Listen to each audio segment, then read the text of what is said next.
All right. This is my final presentation for Data 621. And let's jump right in. So, for this project, I chose to study the topic of financial market efficiency. There's a wealth of free data available, and it makes a great topic of study for anything regression-based. And specifically, what I wanted to look at was fringe markets.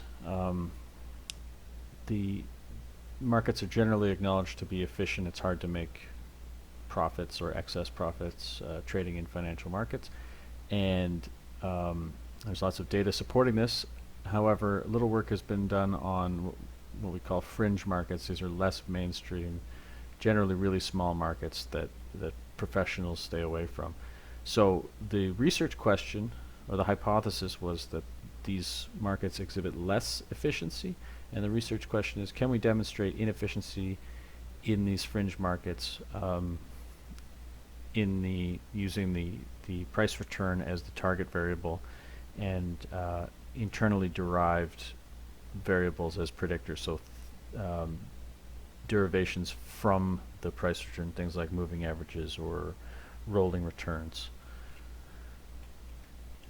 And then, whoops, did a quick literature review. There's two main schools of thought, that the first being that markets are efficient, the second being behavioral economics, which, well, maybe I'll talk about efficient markets. Essentially what this means is that all information is reflected in the price, and it's impossible to get an edge by studying any kind of information because someone smarter than you already knows it and it's already baked into the price.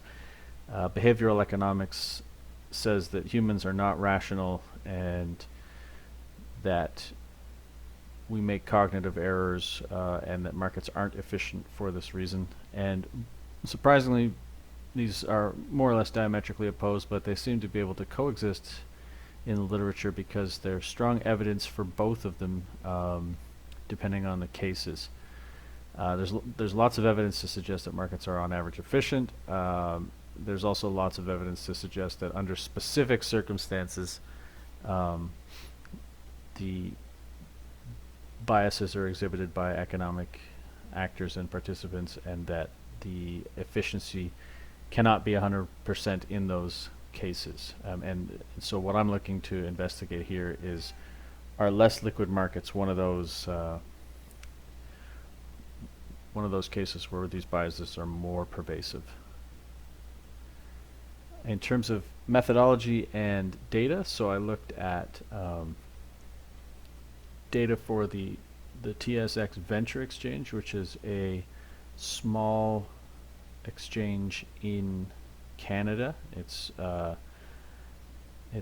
for context, the Canadian economy represents about 4% of global GDP, and the TSX Venture probably represents less than 0.1% of the companies involved in that GDP. So it's a really small backwater fringe index, and I think it's perfectly suited to this kind of experiment. So you can see the data here.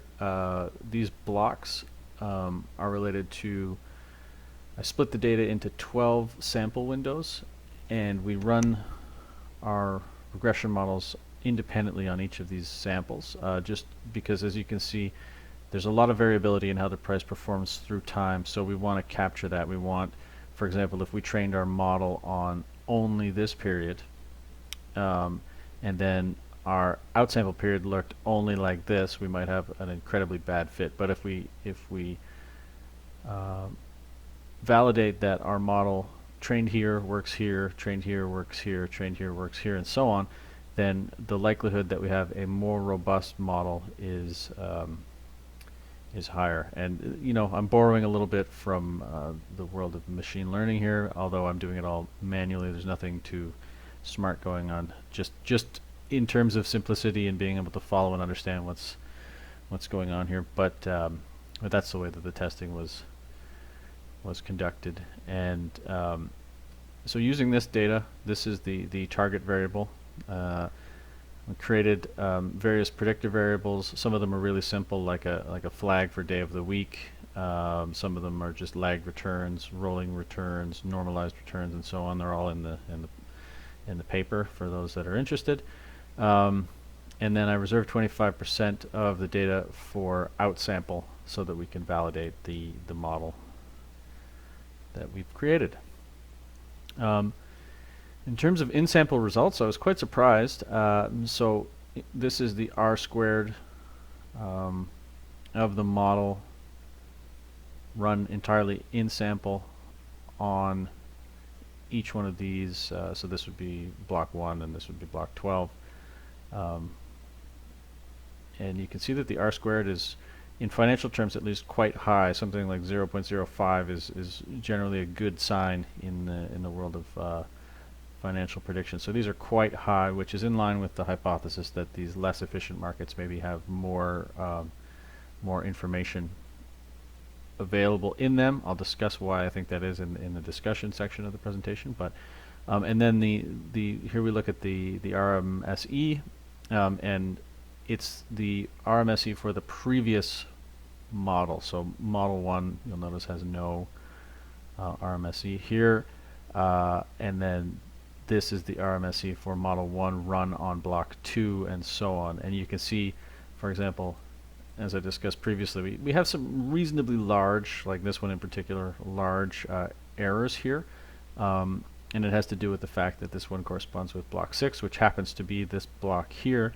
So the model's trained here, and then we get this outsample. They look nothing alike. This one has a range of between, looks like 4 and 3.5 and 2.75, and then the next one has a range between 3 and 1. So 2 or 3 times as large, and that kind of thing tends to confuse the models. But despite that, we still have a R squared of 0.19. The R squared is significant. The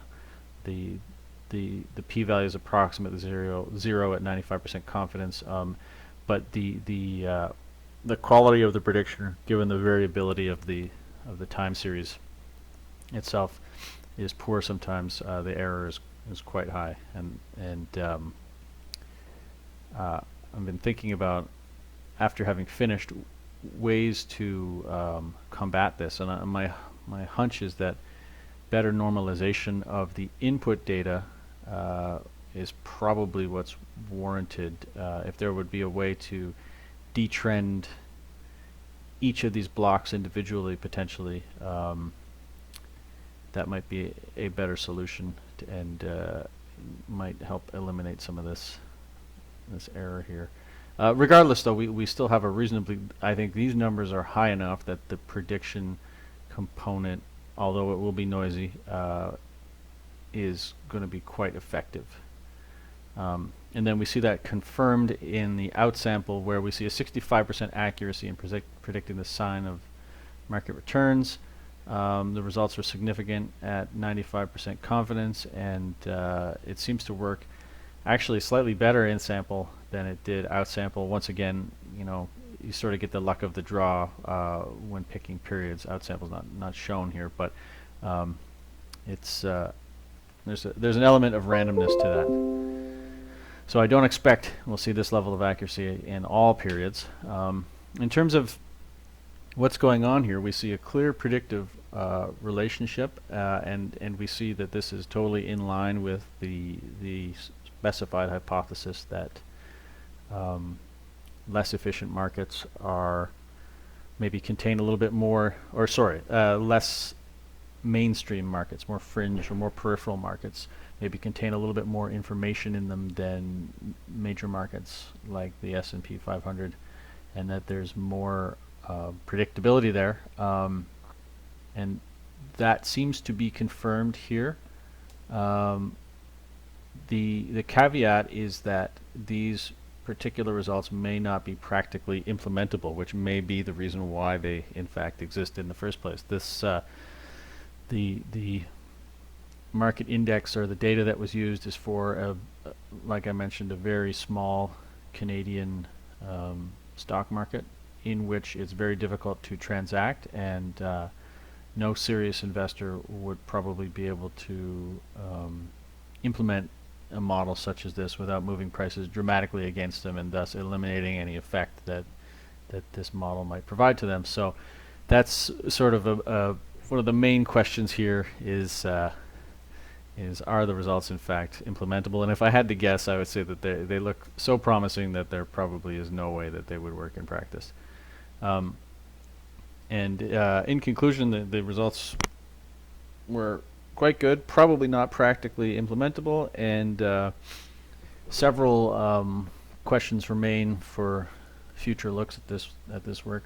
A few things that I came up with during the process, or I should say after finishing the process, were as I think I previously mentioned, normalizing the target variable in a more substantial way. I think was warranted. I didn't do that, and I think if I could do this again, I probably would, to try to eliminate some of those temporal effects that are quite obvious in in that one plot that I showed. A few other things. If this result is true, and if it is due to the fact that this is a fringe market rather than a mainstream market, it would be interesting to study in the context of this work what constitutes a fringe market, and can we identify the delineation between major markets and fringe markets, and use a model like this to do that, such that anyone who's interested can focus their effort entirely on markets that are fringe or mainstream.